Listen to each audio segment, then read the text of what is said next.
They say the zero is nothing unless it connects the dots and the real story emerges. Unless it captures the truth. They say the camera never lies. Unless it is the essence of India, of diversity and tolerance. Unless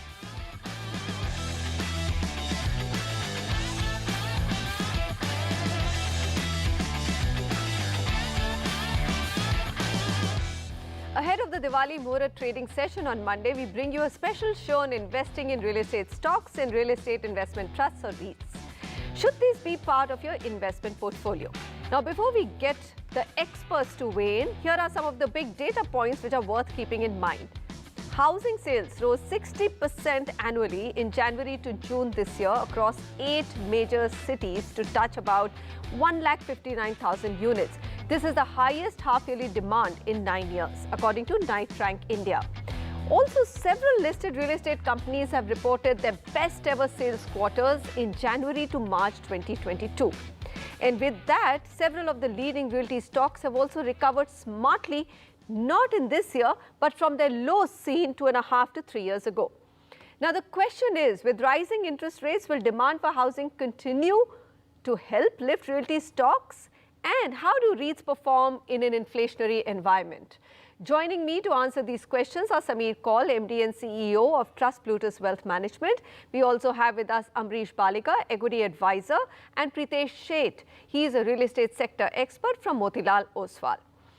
All right, I'm going to first go across to the wealth management person. Sameer, what is the opinion right now on realty stocks? They have recovered from their lows, but down year to date, which I think a lot of companies are.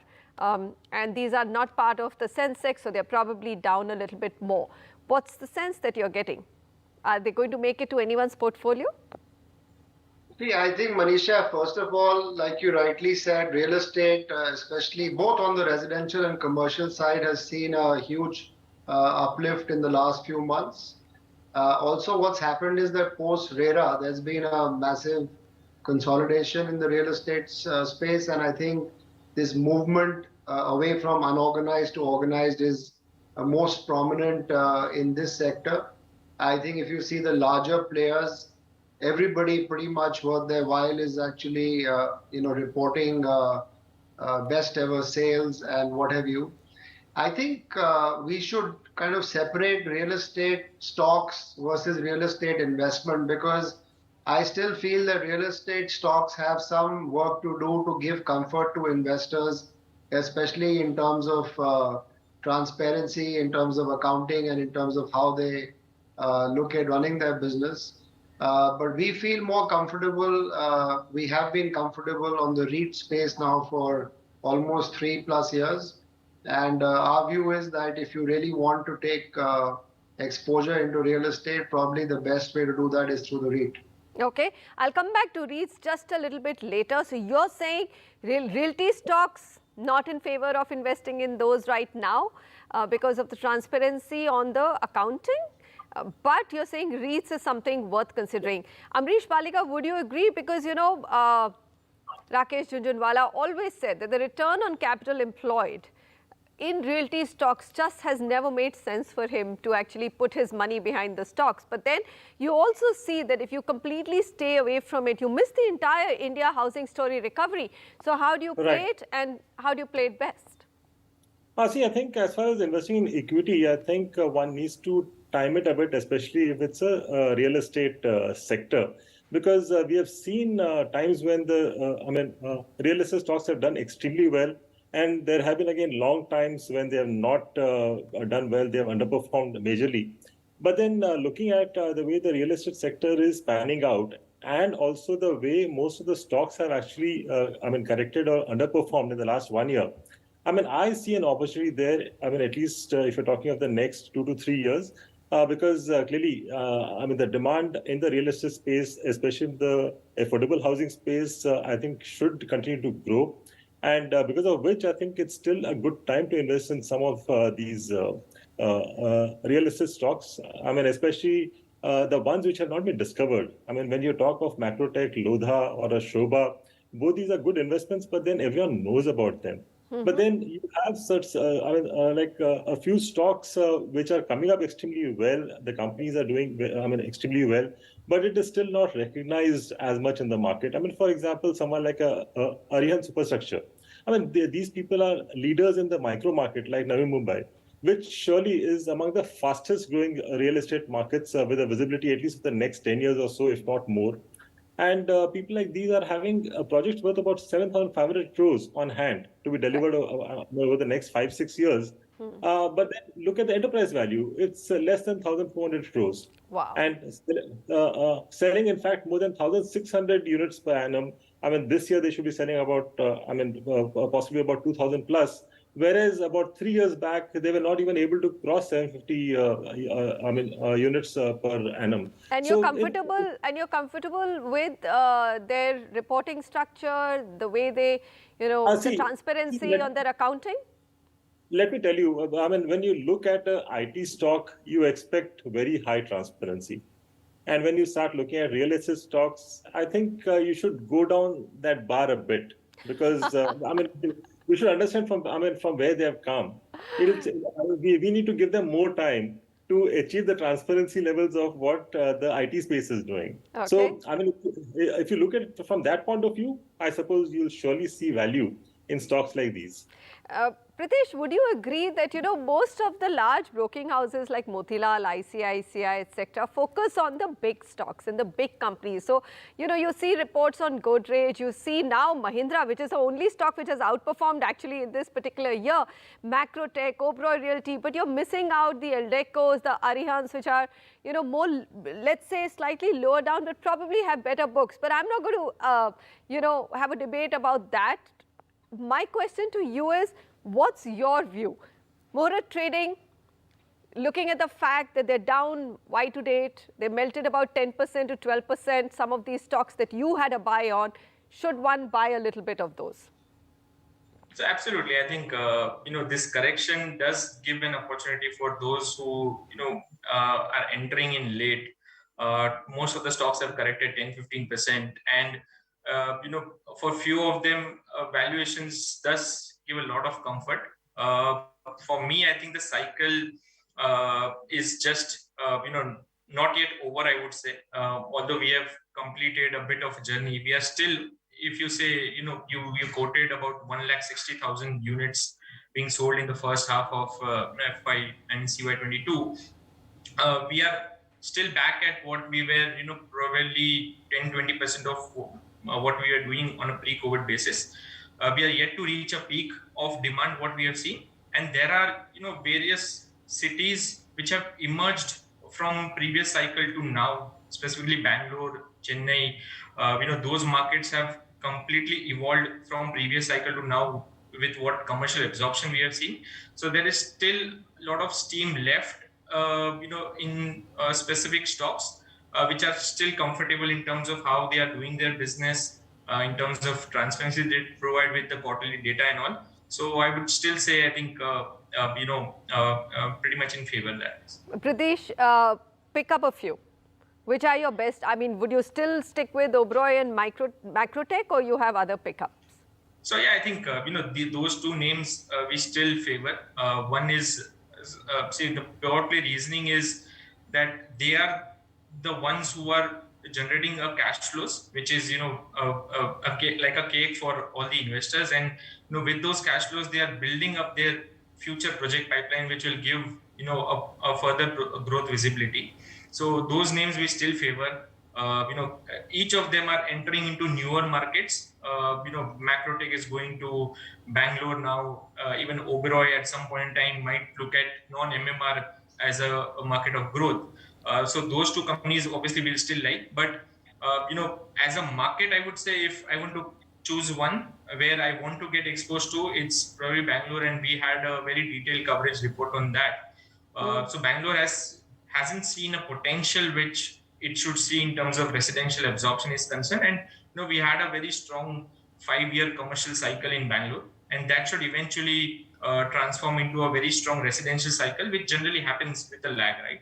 So Bangalore has a lot of potential, and there are very good names who are there, like likes Oh, of yeah. Prestige, likes of Brigade, Shobha, and they give a comfort in terms of valuation versus all the large cap players as well, right? Okay. So I think those would be the names that we would prefer. And I would agree with Amrish that even on the smaller developers space, there are players who are emerging. Mahindra Lifespace, as you pointed out, has been one of the prime story. There are a couple of more players like Kolte Patil who are expanding into Mumbai, scaling up there, and also focusing on Bangalore as a market. So we would find these good players who have been under the shade in last 6-7 years, but now the sector is the demand itself is helping them to further look into different markets. So I think Are you not concerned about the demand, the interest rate cycle turning around? Amrish, you answer that very quickly, because I do want to touch upon REITs as well. I mean, the fact that there could be some headwinds on demand now with interest rate cycle turning, and quite dramatically. See, I mean, if you see the last 2 years, the demand has recovered extremely well. Most of the better known brands, like you said, have reported extremely good pre-sales. I mean, quite a few of them have doubled in the last 2 years. And initially we thought it was a pent-up demand. Then people said it is low interest rates and government stops. But I mean, we are seeing the demand still continuing further. So yes, this interest rate hike could be a dampener for a while. Because what we see is that most of the buyers are end users, so they are not pure investors. So it's basically a necessity. So when it's a necessity, people find a way out. So in case of like a loan, people may extend their EMI period to ensure that the monthly outgo remains the same, or possibly try and garner more down payment. So the way I see it is, it could slow down for a short while, but then the demand growth will continue at least in the foreseeable future. Okay. And Manisha, the other interesting aspect which I've noticed in this property purchase is that when the prices are going down, the demand reduces. People, in fact, wait for like lower levels, what we saw in the past 5-7 years. But when the prices bounce back, for whatever reason, like in the last 1 year, the prices had moved up because of cost push, and builders had to increase the prices. And then we see that because the prices are going up, the demand moves up. Yeah. I mean, basically, the fence sitters jump in before the prices go further. I agree with that, and I think Motilal Oswal report does highlight that fact, doesn't it, Pritesh? That people actually buy more as prices rise, and now that we are sitting in an inflationary environment, the replacement cost of real estate is also going up. Give us a flavor. Have the commodity prices now settled at a comfortable level, or do you think there could be some cost push there as well, and that could dent the margins of the real estate companies? I think on the commodities, things have been managed well, especially with demand being strong. All the list players, especially from the listed side, have taken a price hike to the tune of 5 to 8%, and construction cost as a construction cost as a percentage of total sales is roughly 30-40%, depending upon what cities you're talking about. So even if cost inflation has been around 10-12%, the impact in terms of margins has been on an average around 3 to 4%, which has been pretty much passed on by the price hike that developers have taken over the last 2-3 quarters. And so those things have been managed well. I think steel was one commodity which was impacting the overall construction bucket. That is now pretty much settled in and has been stable for many months now. So not much concerns on that front with regards on to the as far as margins margins thinking. are concerned. All right. Yeah. And both of you have already given us some of the stocks that you like in the real estate space, which can be looked at for motor trading. But of course, all the investors have to do their own research before buying anything at all. I'm going to come to REITs now. And, Samir, I was very excited, and I'm continue to be excited about REITs, and that's something I will accept. But if I look at Embassy Office Parks, right, this is oldest listed REIT, which has a 3-year history, there's been zero capital appreciation. And my dividend returns have been between 6.5% to 7%. It's not exciting. It's not looking as exciting as one would have thought that, you will get some capital appreciation as well. So why REITs?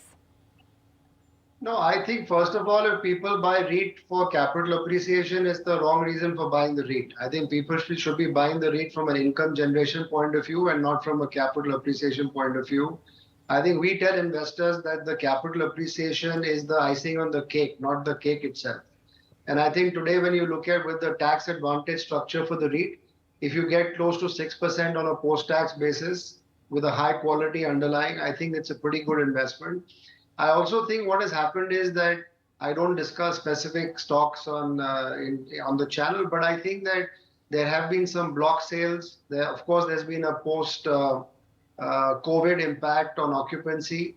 But the sense I'm getting is that when I look at analyst reports, I think the commercial absorption is probably at the highest level since 2012. The name that you took, their occupancy rates were almost 87%, which was down 7% from the peak. But I do suspect that as especially IT companies ask employees to come back to work full time in the office, you will start to see the vacancy levels going down. You will start to see the repricing on the lease rentals. So I think people should be very clear in terms of their objective. Yes, there hasn't been capital appreciation, but I still feel that the REITs are quoting at a discount to their net asset value. So at some point in time, you will see capital appreciation, but buy the REIT right now from the stability of income point of view, the post-tax income point of view, and the fact that the REIT starts to reprice the rentals every 3 years, that's an added advantage in a high inflation environment. All right, quick view. Amrish, we have 30 seconds just left, but REITs, would you say that, yeah, better than FDs and, for stability in these uncertain times of the stock market, probably have some REITs in your portfolio?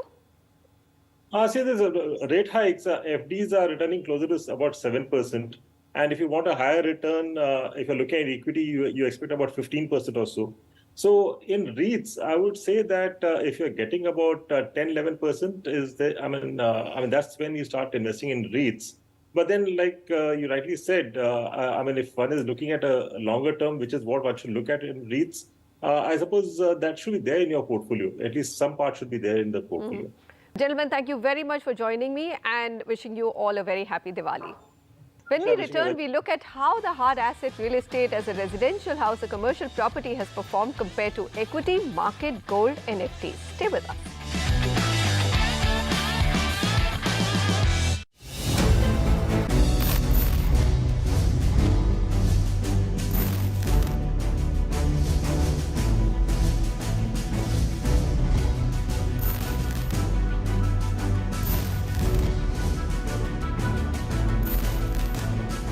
One thing that's clear, our world is changing forever. NDTV, Rail News by Rail Journalists.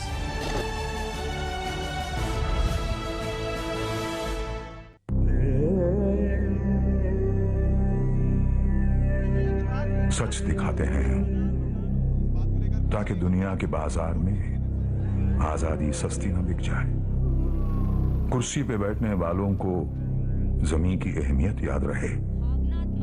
सच दिखाते हैं हम ताकि पैसे की चमक से कभी हुनर ना पड़े फीका, खुदगर्जी खोखला न बना दे सोचने का तरीका।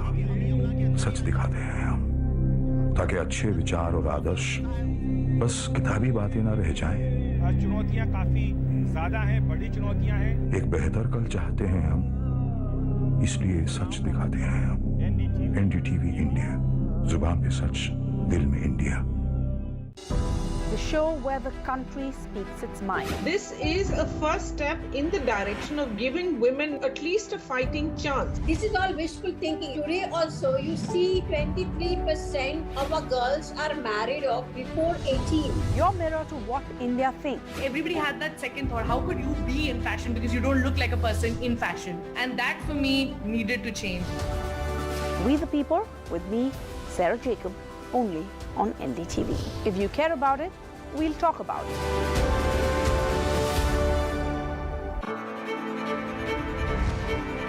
This is NDTV.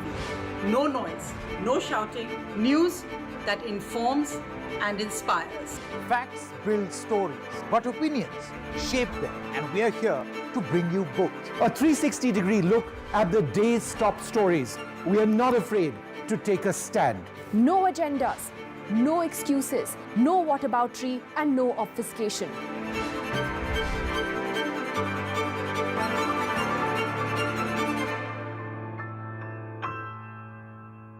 This is NDTV. No noise, no shouting, and most importantly, no lies. Our lead story tonight. Big international story India is closely watching it.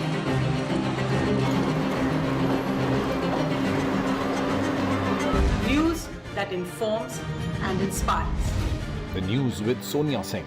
Monday to Friday at 8 p.m. only on NDTV 24/7. The only side we're on is yours. Cross the distance between darkness and vision. Teach a generation